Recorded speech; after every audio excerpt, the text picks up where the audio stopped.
So আমার কাছে মনে হয় যে ওকে অবজার্ভ করেও আমি অনেক অনেক অভিনয়ের অনেক কিছু বুঝতে পারি। তাণ্ডব 2 এর যে ঘোষণাটা সুরঙ্গ মাসুদের ক্যারেক্টারের মাধ্যমে আসছে, আমরা তো এটা দেখেও বুঝতে পারি যে সামনে তাণ্ডব 2 তে কী হবে। ইটস রিয়েলি গুড এবং আমার খুব ভালো এক্সপিরিয়েন্স এবং ইউথকে এগিয়ে নিয়ে যাওয়ার জন্য বা তার আসলে কীভাবে আগাবে, সো যে কোনো অ্যাক্টিভিটিসে আমি খুব সাপোর্ট করি। অ্যান্ড এখানে আসলে আমার আই হোপ 20-এর অধিক ডিফারেন্ট ইনস্টিটিউশন থেকে ছেলেপেলেরা আসছে। তো এই যে একটা মাহল একসাথে ওরা ভাবছে ভবিষ্যতের জন্য, বেটারমেন্টের জন্য, এবং এটার সাথে সম্পৃক্ত বিজনেস যারা আছেন এবং এনএসইউ তারা কোলাবোরেশন করে করছে এবং এটা অ্যাপ্রিসিয়েট করার মতো। এবং অ্যাকচুয়ালি নিজের সাথে কথা বলাটা খুব জরুরি। আমার কাছে মনে হয় যে বাবা মা, ভাই বোন, আত্মীয় স্বজন অনেক প্রেশারাইজ করে, বাট নতুন প্রজন্মের একটা দীর্ঘ সময় আমি বলবো এভরি সিঙ্গেল ডে 20 মিনিটস নিজের সাথে কথা বলা দরকার। ডিপ ইনসাইড তুমি কি ভাবছো বা তোমার ভেতর থেকে কি আসছে।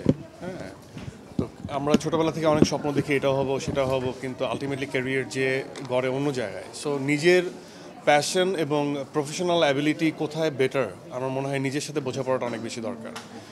সো ওই যে একটা কথা থাকে না যে ক্লাসের ফার্স্ট বয় লাস্ট বয়, সো আমি এগুলোতে বিশ্বাস করি না। আমার কাছে মনে হয় যে আমিও এই ফিলোসফিতে বিশ্বাস করি যে কোনো মানুষই মেধাশূন্য না। হয়তোবা সে নাম্বার ওয়াইজ, র্যাঙ্কিং ওয়াইজ হয়তোবা পেছানো, হয়তোবা ফিল্ড ওয়ার্কে সে আগানো থাকবে। সো আমার কাছে এটা মনে হয় যে নিজের সাথে বোঝাপড়াটা অনেক ইম্পর্টেন্ট। আমি কেন জানি আমার রিফ্লেকশন ওদের মধ্যে সবচেয়ে বেশি পাই। হ্যাঁ, দে আর সো এনার্জেটিক এবং তারা কোনো কিছু তাদের হাসির জন্য কোনো কিছু লাগে না, তারা অনেক সরল এবং আমার কাছে মনে হয় যে এখান থেকে আমি আরও ইয়াং ফিল করি। হ্যাঁ, যত আমি ইয়াংদের কাছাকাছি থাকতে পারি, যেমন আমি আমার অ্যাক্টিংয়ের স্কিল আমার বাচ্চার কাছ থেকে অনেক কিছু শিখি। আমার বাচ্চার বয়স 11 বছর। সো আমার কাছে মনে হয় যে ওকে অবজার্ভ করেও আমি অনেক অভিনয়ের অনেক কিছু বুঝতে পারি। আর আমি মানুষটা খুব সিম্পল থাকার চেষ্টা করি অ্যান্ড ডাউন টু আর্থ থাকার চেষ্টা করি, যদিও একটু তেরা বা একটু ঘাটতেরামি আছে বা একটু হয়তো বা অনেকে ভাবে অ্যারোগেন্ট বা স্নবিশ, অনেক কিছু ভাবতে পারে, বাট আমি আসলে খুবই ডাউন টু আর্থ থাকার চেষ্টা করি, খুব সিম্পল থাকার চেষ্টা করি। এবং আমার এটা হৃদয়ের মধ্যেই আছে যে আমি ওই রিক্সা চালকের সাথে কথা বলি, এখনও টাউন সার্ভিস আমাদের বাসে উঠি, উবারে উঠি, টং দোকানে বসে চা খাই। তো আমাকে অভিনেতা হিসেবে সব কিছু এক্সপিরিয়েন্স করতে হয়, এটা যেমন দায়িত্ব।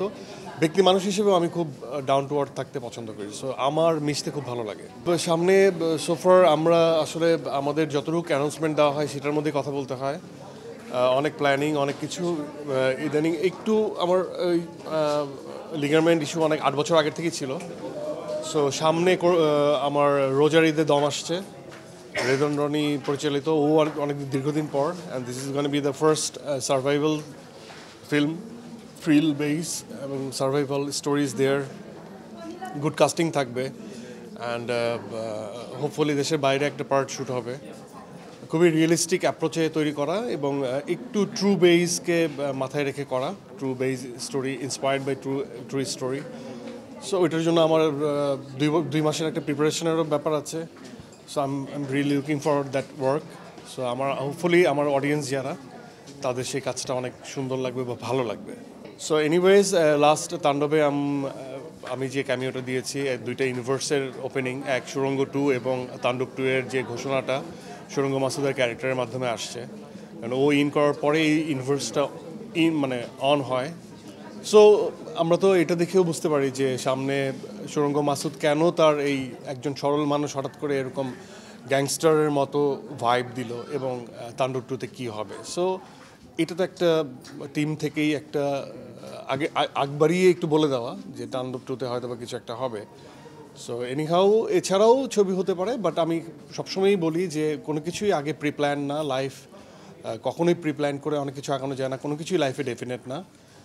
যখন প্রপার সময়ে প্রপার জিনিসটা প্রপার সময়ই হয়। সো আমরা ভাবতে পারি, বাট টিম যখন ভাববে তখন হবে। Follow us on Facebook. Subscribe our YouTube channel.